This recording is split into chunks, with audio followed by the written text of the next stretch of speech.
Charlie has asked number 6. Number 6 is a classic easy question with a bit of a twist. Oh, wait a minute. We've got someone showing up late here. Good gosh. So what does this want me to find? Work. Okay, work is what times what? Force times distance. Did they give me a force and a distance? Well, okay. I guess I can say work equals mg times distance, but of course mg and the distance have to be in the same direction. So this 10 kilometers, much like the piggyback that I had a couple of guys do, that's not doing work on the object. It's going to be 75 times 9.8 times, not 2, because what are the units for the distance?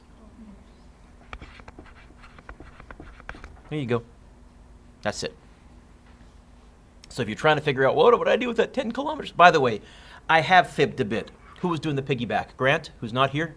So you were getting piggybacked. Grant technically was doing work in that he was burning energy. How? Even though he was moving Jake horizontally, his muscles vertically were contracting and expanding, and that distance is in the same direction as the force of gravity. That's why your body actually tires out and burns energy just by carrying. That's why you can burn calories by standing. Okay? So I fibbed a bit, but now I can, admit to the fib because you have a better understanding of what we're talking about. But in terms of doing work on Jake did not gain or lose any energy because Grant was not giving him any energy. Number 9. Oh, I see a ramp. You know what? I better dulp. So here's my ramp. Did you draw the ramp did you draw a picture? And the ramp with the pointy part to the left? Okay. It's being pulled up at a constant speed. That's probably important. So here's my mass, and I have some rope pulling it up. I don't know what it is, but whatever. What force is required to pull the mass up? Well, let's see. I have mg down, normal force, tension, friction? No, frictionless. Woohoo! I guess I would break m up into mg perpendicular and mg parallel. So far, so good? What part did you have trouble with? All of it, or just? Yeah, I just okay. Well,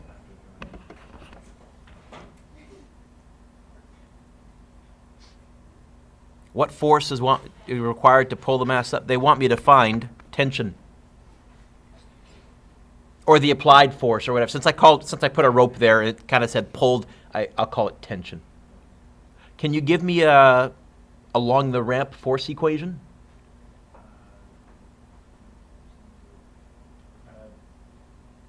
Tension, so I agree. tension is equal to Ah, you could go tension minus mg. So you could start out by going, but then you could say, wait a minute, and this is why you said, oh, constant speed, that means these two are equal to each other. So if I want to find the tension, it's going to be mg sine theta. That's the force required to pull it up at a constant speed. A, done. B says, how long is the ramp? Well, this is 20, and they want that distance. I think I can use trig. I really think what I have here is a triangle where this is 20, this is x, and oh, conveniently this is also 20 degrees. Which trig function?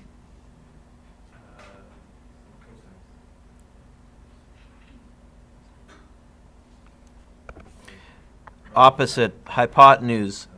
Which trig function? Sine. I can't use any. By the way, now I got to go back to grade 9 and do the trig properly. There's no stupid shortcuts here. It's a diagram. I got to think about it, right? I don't have any y as sine or anything like that here. So it's going to be sine 20 equals 20 over x. I guess to get the x by itself, I would move the x there And at the same time, I could divide the sine 20. Or stuff moves diagonally. That's right. This is 1 fraction equals 1 fraction. X is going to be 20 over sine 20. Now, why would I have been asked to find that? Well, you know what? Technically now, that's a distance. I could go force times distance to figure out how much work. Which force? That force, which is also equal to tension. Tension times distance would give me the answer to part C. Force times distance. However, there's another way that I could do this. I could also say that work is equal to the change in potential plus the change in kinetic. What phrase did I underline in this question?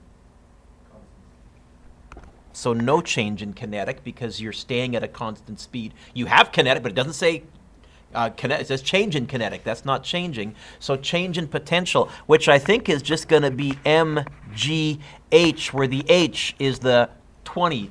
If you go mass times 9.8 times 20, you'll get the same answer. And what we're saying is, you know what? Both definitions of work, pun intended this time quite wonderfully. I could have, and which one would you have done, Mr. Dueck? I probably would have gone mgh because it's way less work and it's a scalar and I wouldn't have had to worry about that. Now, if there was friction, then this wouldn't work because you'd have some energy lost to friction. Is that okay? Any other questions from lesson 1? How about from lesson 2, the law of conservation, of energy, G. Any from there?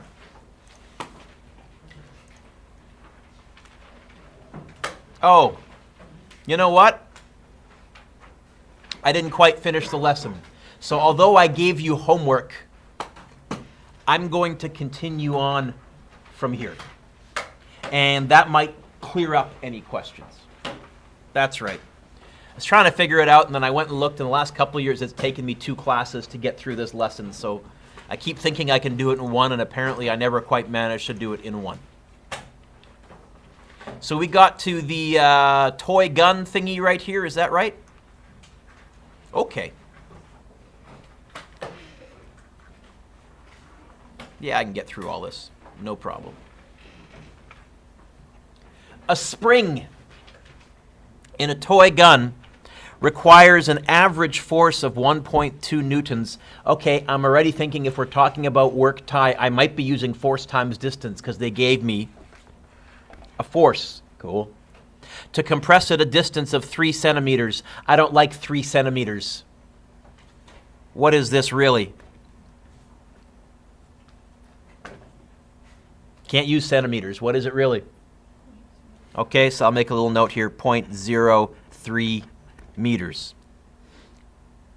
How much elastic potential energy is stored in the spring when it is fully compressed? Say, what? Well,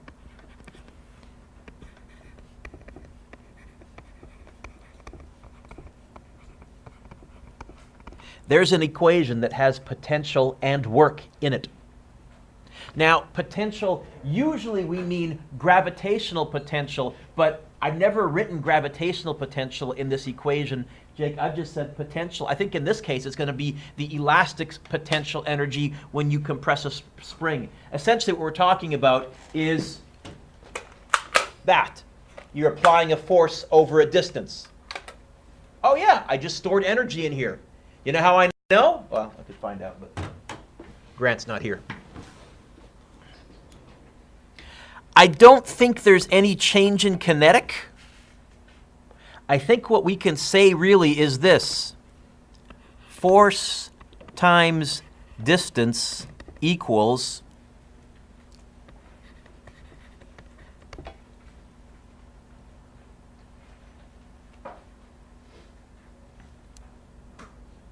force times distance equals the final amount of potential energy minus the initial amount of potential energy, because change in anything is final minus initial. Before I pull this back, how much potential energy is there stored in this gun? Nothing. So what's potential energy initial? I mean, this is the equivalent of being on the ground, but now we're talking about potential energy, Rachel, in general. And all potential energy is stored energy, and there is some stored energy in this gun.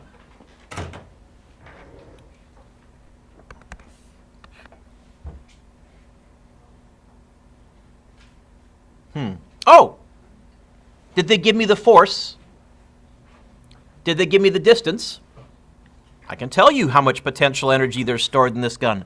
The amount of potential energy is going to be the force times the distance. It's going to be the 1.2 times 0.03.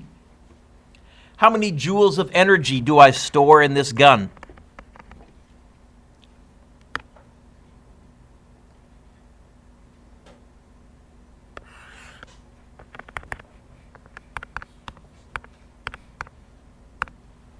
Do you get 0.036? I probably could have done that in my head. Joules, not very much.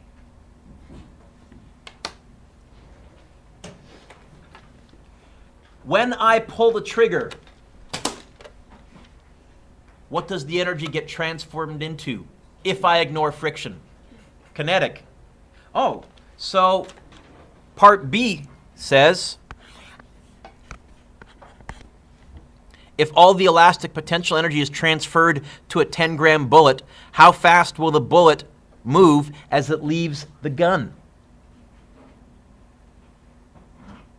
Okay. Well,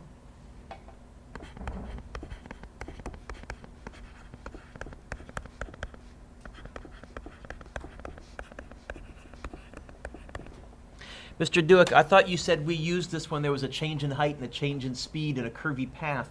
Yeah. There's sort of a change in height. In fact, you know what I should really do, Ryan? I should generalize it. Use it when there's a change in potential energy, which usually means a change in height when we're talking about gravity. But in this case, pulling the trigger does the same thing. Definitely a change in speed. Not really a curvy path, but I don't know what else to go to. Are any of these zero? Now, the left-hand side is before I pull a trigger. The right-hand side is after I pull a trigger. Anything on the left, zero. Haven't started moving yet before I pull the trigger. Anything on the right, zero. Because when I pull the trigger, all of the potential is gone and transformed. So what I really have is 0.036 equals a half mv final squared.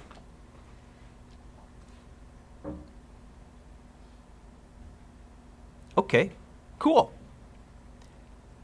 What's this question asking me to find? Oh, v final times by 2 divided by m square root, I think. This is kind of nice. I didn't actually get out a radar gun. I can estimate or calculate the theoretical velocity. Did I do this in Physics 11 with my students last year with the actual gun or not?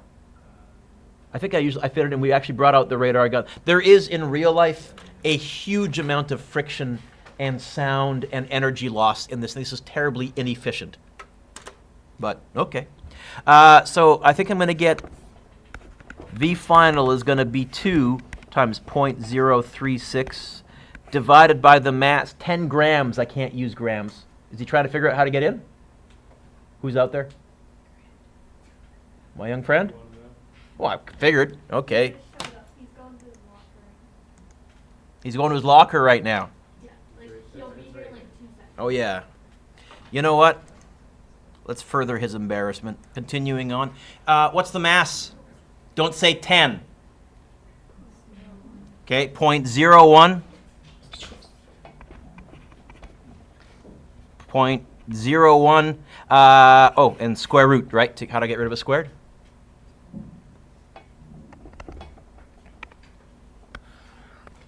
Two times 0.036 divided by 0.01 square root. I get 2.68 meters per second.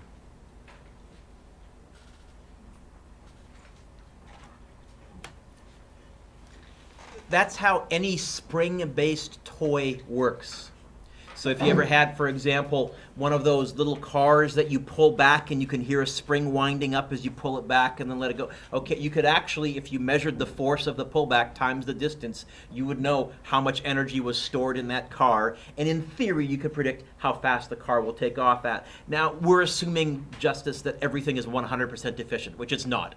So in theory, okay? You guys will holler when he's actually at the door for me, right? Because I actually do want to teach him. Oh, he's at the door? Has he knocked? Give him a little mind that he should knock.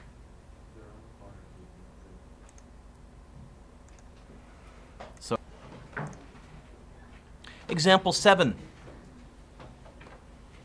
What average force is needed to stop a bullet of mass 20 grams and speed of 250 meters per second as it penetrates wood to a distance of 12 centimeters? Okay. What's this question asking me to find? Ryan, what's this question asking me to find? Force. Okay. Now, I might be able to do this with kinematics. I might be able to, F equals ma, they gave me a mass. I might be able to go, they gave me a distance, they gave me a v file. I could find the acceleration. Just want to show you, I can also solve this with energies. I could also say work equals change in potential plus change in kinetic. Now, I'm going to assume, Sam, that this bullet is traveling in a straight line and it doesn't gain or lose height. So I can do that.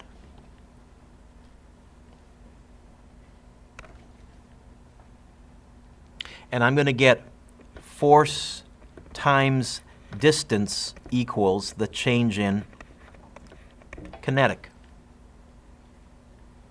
And I think that F, that force there, is what I'm going to eventually get by itself. On the right-hand side, I have change in kinetic. What's change in anything? Final minus initial. So I'm going to have force times distance equals kinetic final minus kinetic initial. Are any of these kinetics 0?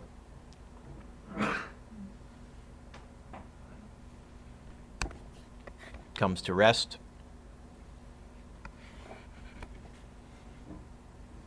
So I'm going to have force times distance equals, I guess, negative kinetic initial. I'm going to have force times distance equals negative a half mv squared. Oh, initial. Ryan, how would I get the force by itself? Yeah.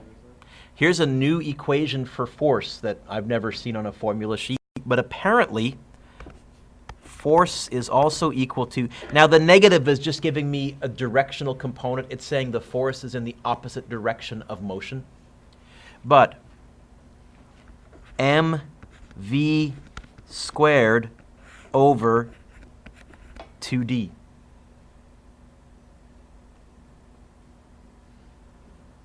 I've moved the 1/2 as a 2 to the bottom, and you said divide by d. Okay, apparently that's the same as ma somehow, because I see the m. Oh, put your pencils down for 1 second. Wait a minute. Vf squared equals vi squared plus 2ad. Get the a by itself. If vi is 0, if I got the a by, I would divide by 2d. And I got a v squared, 2d, I got a vi, but you know, oh, you know what? That works as an expression for ma. I'm okay with that. I thought that was really, really yucky, but that's not too bad. Okay. Now we plug and chug. Mass, negative, 0.02. Careful, don't put 0.2, that's 200 grams. V, 250 squared, divided by 2 times 0.12, 12 centimeters. negative 0.02 times 250 squared divided by bracket 2 times 0.12. You get negative 5,210? I guess newtons.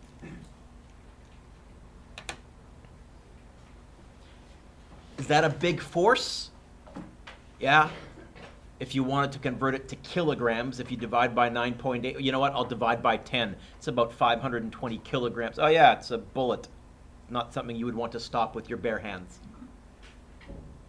Where does this energy from the bullet go? Because it has all this kinetic energy and then hits. Where does it go? More specific, work where? So did you say work or wood? It goes into heating up the wood. If you ever fire a bullet into a block of wood, you actually may even see the bullet hole. It has charring on the edge. Lots of heat, certainly. Lots of heat. The law of conservation of energy.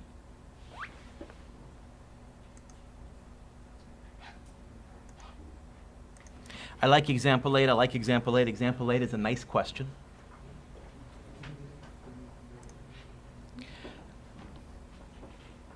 A 3,000 Newton car at rest at the top of an incline 3 meters high and 30 meters long is released and rolls down the hill. What is its speed at the bottom of the incline if the average friction force is 200 newtons?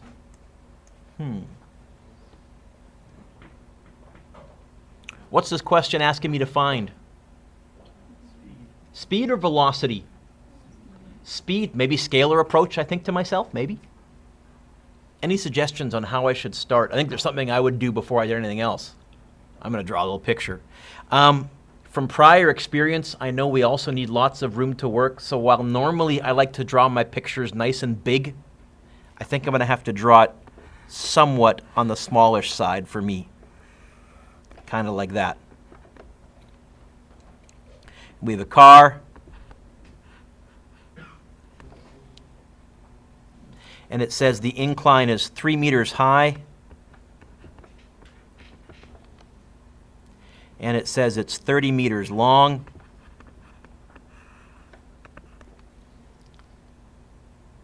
Okay. And it says, oh, did they give me the mass of the car? No. You know how I know they didn't give me the mass? Because I don't see kilograms anywhere. Do you see kilograms anywhere? What did they give me? Not the mass, but the... Okay, they gave me the mg, the weight. So I can always find the mass by dividing by 9.8. But you know what? If there's an mg in my equation, I'll just put 3,000 in and not worry about dividing by 9. Anyways, okay. What does this question want me to find? Speed.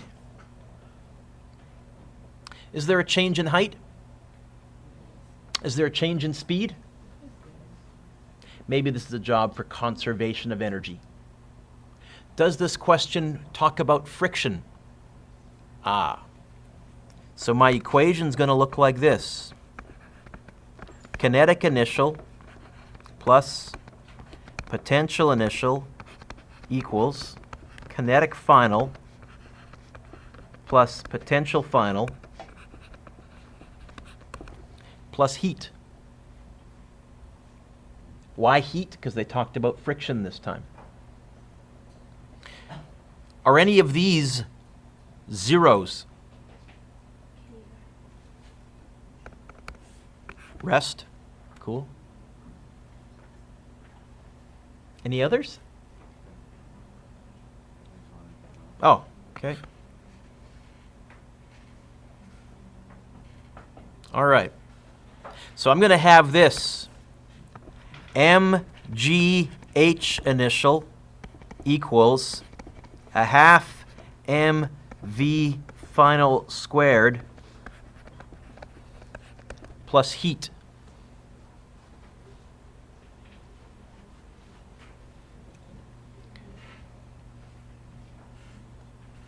Okay. Got a bit of a problem. What would heat be measured in? Units wise. Heat would be measured in newtons? Joules. It's a form of energy. So what would heat be measured in? Joules. I don't see that they've given me heat in joules in the question. Any suggestions on how I could find out how many joules of heat are generated?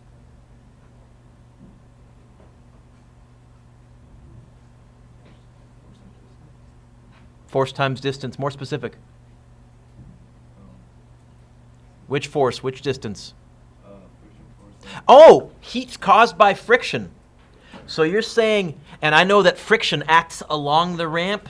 You're saying if I knew the force along the ramp of friction, 200, and I knew the distance along the ramp, 30. Oh, so you're saying this is going to be the work done by friction, which is going to be the force of friction times distance. Yeah? You know what? I'll even call it distance parallel to the ramp, because I also have a 3 that's a height. Okay. And are you okay also, Emma, I'm going to minus the heat over to this side. Except I'm not going to minus the heat. I'm going to minus force of friction times distance over. On my next line, it's going to look like this. mgh initial minus the force of friction times the parallel distance. That equals 0.5 mv final squared.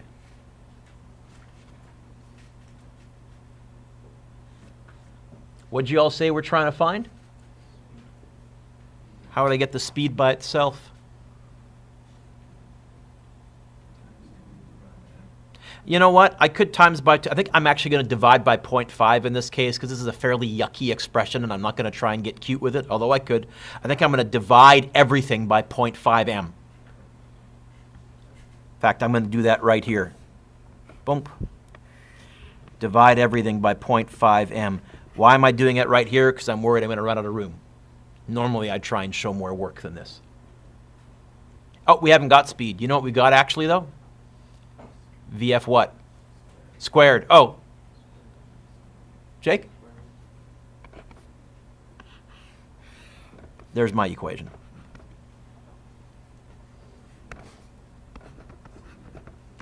The final speed is going to be M, I don't know. Oh, wait a minute. mg, 3,000. There's mg. Times h,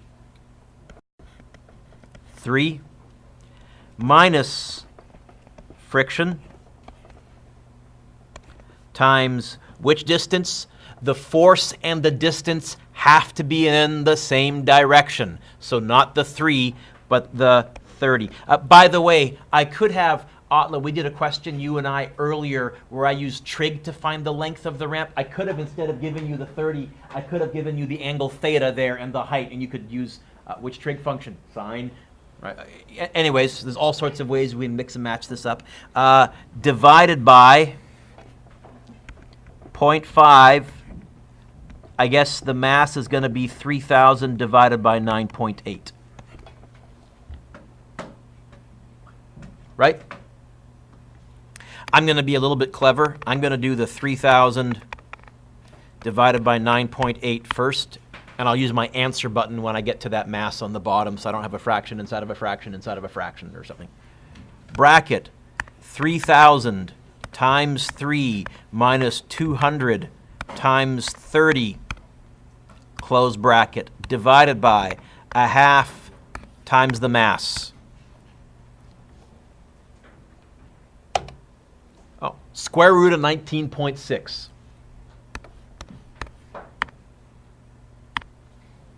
4.43.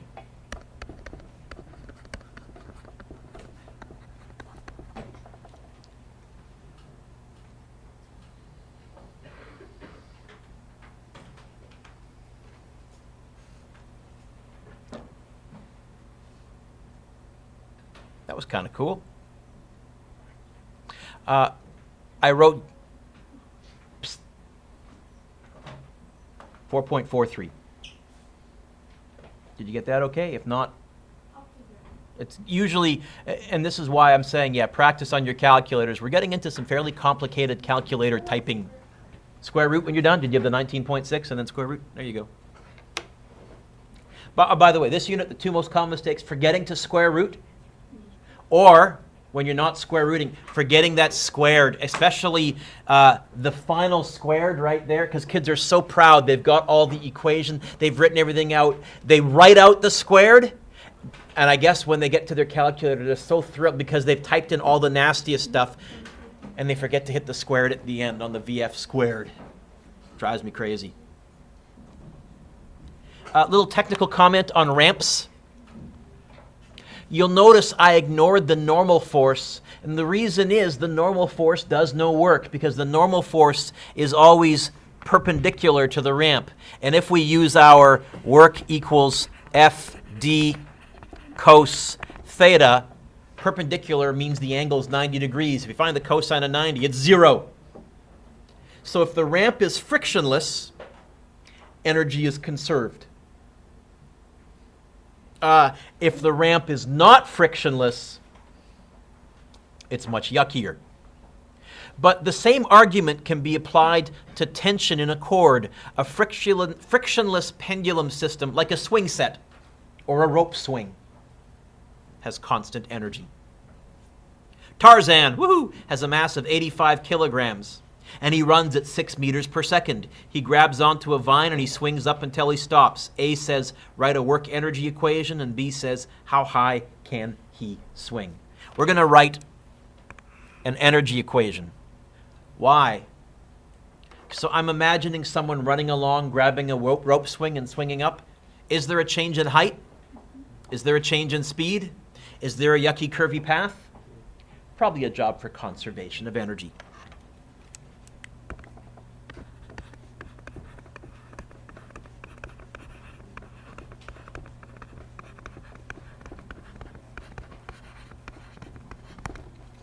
Does this question suggest that I'm supposed to include heat or friction? Nope, then. Are any of these, so again, what we're talking about is running and grabbing a rope swing. So we're talking about this is initial right here, and final would be at the top. Okay? Are any of these 0? Sorry? Now, this should bug you because Tarzan's feet are on the ground, which means the rope swing can't be on the ground. But this is one of the nice things about work and energy. It's a scalar. I can put 0 wherever the heck I want. And so, Jake, let's put 0 right at the rope swing. Even though there's a gap between it and the ground, I don't care. 0 is going to be the bottom of the rope swing. In which case, then Otla is correct. Anything else?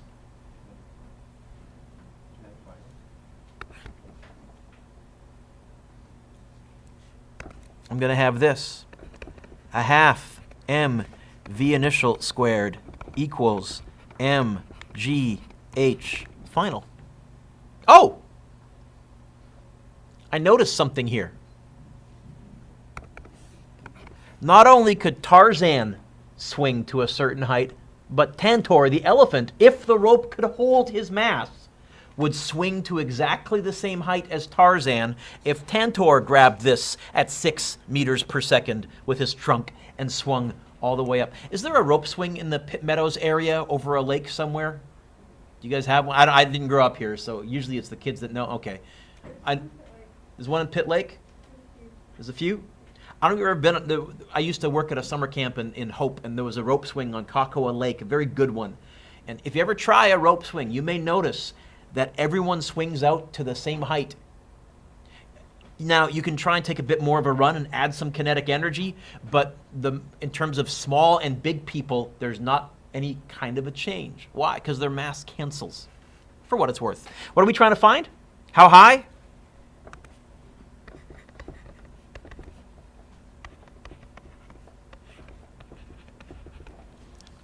VI squared all over 2G.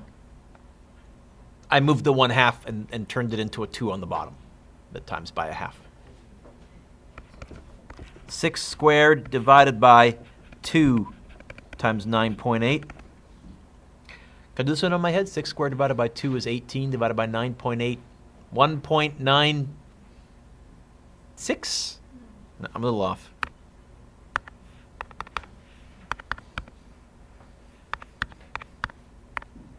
$1.8. 1.84 meters.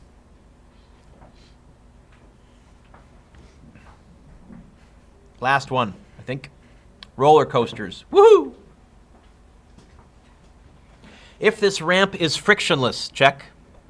Write a work energy equation. Am I going to try and solve this using work equals force times distance, change in potential, change in kinetic? Or am I going to try and solve this using the law of conservation of energy, G? Is there a change in height? Is there a change in speed? Yucky curvy path? My first fallback is going to be conservation of energy. So I'll cross out the word work. Write an energy equation. Find the speed at the bottom. Oh, and then B says, if the speed at the bottom is 12 meters per second, write a work energy equation and find the energy loss. Okay. So A, frictionless, which means kinetic initial, potential initial, kinetic final, potential final.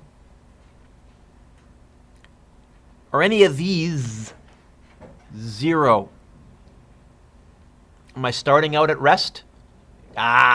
Be nice if I was. I'm not, though. Look at the picture. Right, Grant? Am I starting out on the ground? Nope. At the bottom of the hill.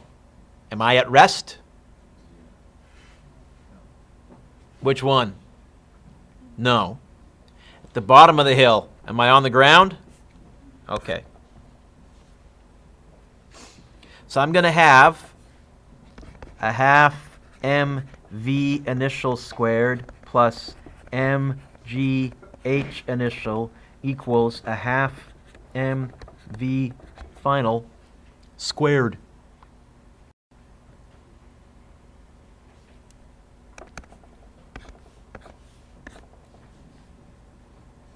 Ty, have you been on a roller coaster before? Yeah. Did you have to step on a scale before you went on the roller coaster? They didn't have to do that? You know why? And even with friction, as long as friction's really small, the mass will almost cancel. So yeah. What are we trying to find here? VF. You know what? I'm going to use the trick of going times by 2. Don't forget to times this one by 2 times by 2, because that's going to cancel out the 2 and the 1/2 and the 2 and the 1/2. In fact, it's going to give me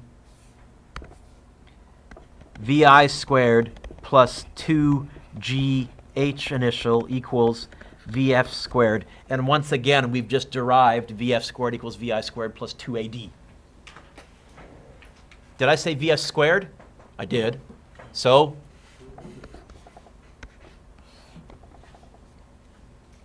the speed at the bottom of the hill with no friction, in theory, is going to be 2 squared plus 2 times 9.8 times 10.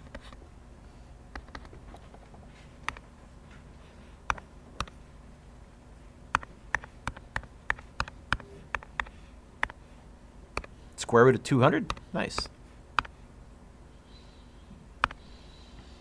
14.1 meters per second.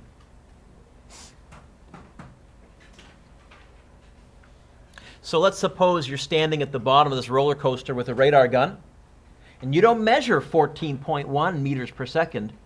B says you measure only 12. Okay.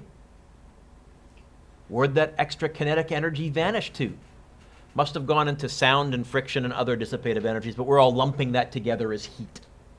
So B says, all right, smarty pants, if the speed at the bottom of the ramp is 12, write a work energy equation and find the energy loss due to friction. What's this question wanting me to find? The energy loss due to friction, change in height, change in speed. You know what? I don't think I'm going to write a work equation. I'm going to write an energy equation. It's going to look like this.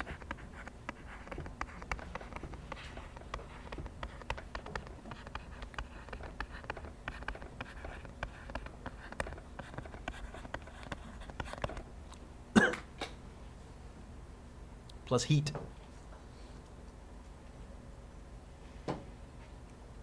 Hey, Grant, which ones of these are 0?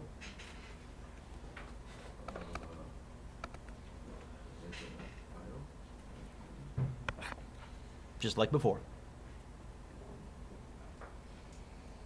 What's this question asking me to find? Heat. How would I get the heat by itself?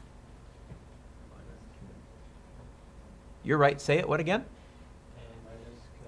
This is the question where I see kids divide by kinetic energy, and I still haven't figured out why. I don't know why. Minus kinetic energy. Ben, you gonna make it? You awake? Yeah, okay, you're back. So we're gonna get this. Let's try that again. It went black and back to red. Heat is gonna be kinetic initial plus potential initial takeaway kinetic final.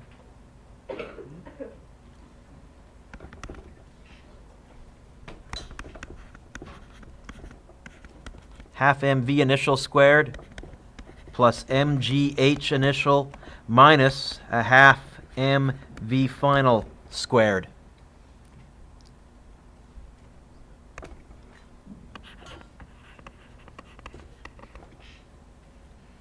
Heat equals 0.5.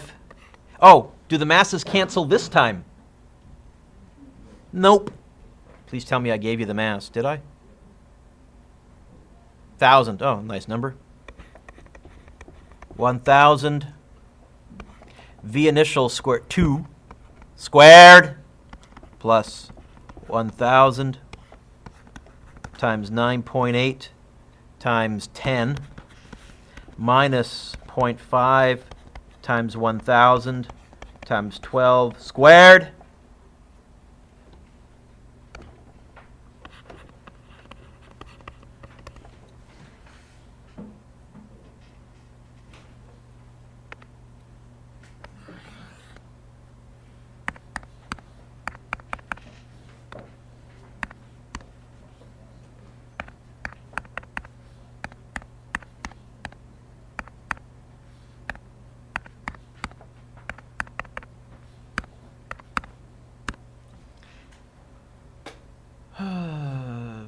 Half MB squared.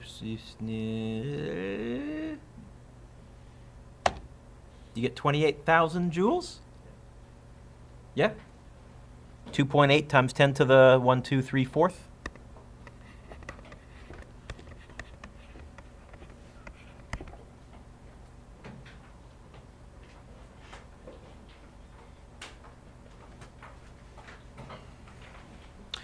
Before we turn the page, did I give you the length of the ramp in this question? I could actually calculate the average force of friction. Now, it's really inaccurate because this ramp gets steeper and shallower, which is why I said the average force of friction, because I'm sure the force of friction is changing quite a bit. But for what it's worth, the average force of friction would be the work from heat divided by the distance on the ramp. That's really kind of inaccurate because the ramp gets steeper and shallower, but okay, good. If I gave you a nice straight ramp, then you'd be much more confident, but based on this picture, bleh. So homework that I gave you is still fair game. However, so what's your homework? Well, first of all, finish all the homework from last unit. Test next class. Okay? Then finish lessons 1 and 2 homework. If you finish that and you want to get a head start from the big review, questions that you're now capable of doing. Number 1, 2, 3, 5. You know what? Let's even say this. How about anything that doesn't mention power or efficiency? Pardon me? Well, I haven't told you that in the lesson officially, and I'm assuming you've forgotten it because I'm assuming you're all stupid. You know, I always assume everyone's forgotten kind of everything. And the one time that I didn't this year when I cut corners in the first unit, my assumption was confirmed that I should have assumed that. So the next lesson on work and energy, which for you guys is going to be a week from today, is going to be power is measured in what? That's going to be my joke. If you're trying to kind of set things up then, get all your forces stuff done for Wednesday, and then Thursday, Friday, and the weekend. Come back Monday with everything from lesson 1 and 2 homework done. Any questions you want to ask, great. Then Monday we'll be doing lesson 3, Wednesday lesson 4, and then we're done this unit next week. So you can expect your test to probably be the following Wednesday, I suspect. Okay, they kind of go nice and quick. This test here on work and energy, if you do the homework, if you do the homework, if you complete all of the homework, if you complete all of the homework, I've had class averages as high as 85 or 88% on this test because it's a scalar, not much trig, and it's somewhat plug and chug. It's much more conceptual. You have to wrap your brain around what's potential, what's kinetic, what's initial, what's final. But it becomes fairly repetitive after a while. So it's a good test, if a test can ever be called good.